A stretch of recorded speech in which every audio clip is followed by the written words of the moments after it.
Bonjour tout le monde, j'espère que tout le monde va bien. Donc je vais commencer par vous énumérer toutes les communes qui sont entrées en quarantaine ce vendredi 12 juin. Donc pour la région de Tarapacá, on a la commune de Pozo el Monte. Pour la région de Valparaíso, c'est Valparaíso et Viña del Mar. Pour la région métropolitaine, on a Peñaflor, Melipilla, Curacaví, Tiltil et San José de Maipo. Il est aussi important d'informer que des cordons sanitaires se sont installés en Pirque et en Alto Biobío. Maintenant, je vais informer toutes les communes qui se trouvaient déjà en quarantaine et qui restent encore en quarantaine quelques jours. Donc pour la région de Tarapacá, c'est Iquique et Alto Hospicio. Pour la région d'Antofagasta, on a Calama. Pour la région de Valparaíso, c'est San Antonio.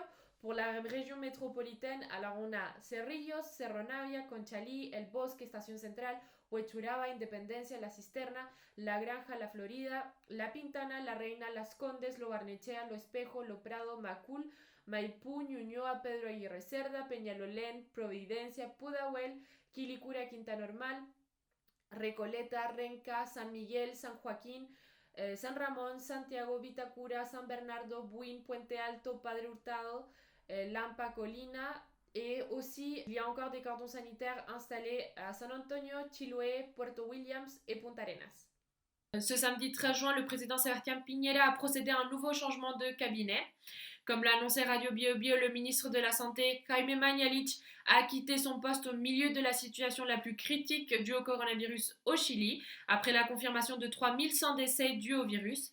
À sa place, Enrique París, ancien président de l'Ordre des médecins et membre de la MESA Covid-19 et conseiller du MENSAL, a pris la relève. Le nouveau ministre de Santé, Enrique París, a exprimé qu'il se concentrerait sur l'appel au dialogue et à la collaboration, appelant toutes les sociétés scientifiques, tous les syndicats, toutes les associations professionnelles dans le domaine de la santé à se rencontrer et à travailler ensemble.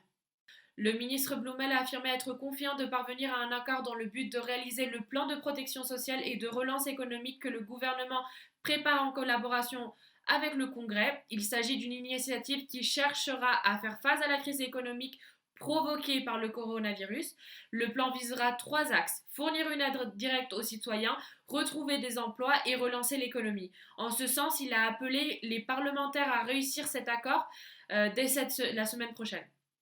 Un mois après la fin de la quarantaine obligatoire à Temuco dans l'Araucanie, les infractions pour non-port de masque sur la voie publique ont augmenté de plus de 1000%. Le nombre de personnes ayant écopé d'une amende pour avoir circulé dans les rues et les espaces publics à Temuco sans l'utilisation d'éléments de protection a augmenté de 1172%.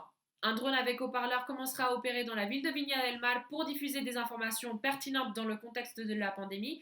Ce nouvel instrument, mis à disposition par la commune et dont la mission sera de rendre compte du respect de l'ordre communal pour le port obligatoire de masques sur la voie publique. Le drone fonctionnera avec des mégaphones parlants via Talkie-Walkie et délivrera des messages à distance ou déclenchera une alarme pour alerter une situation spécifique.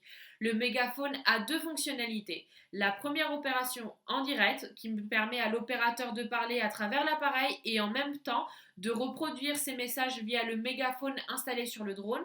Il y a aussi la lecture de sons préenregistrés qui peuvent être envoyés au mégaphone. Voilà, c'était tout pour cette semaine. Merci à toutes les personnes qui ont regardé la vidéo. N'oubliez pas de télécharger l'application Tizen et on se retrouve la semaine prochaine.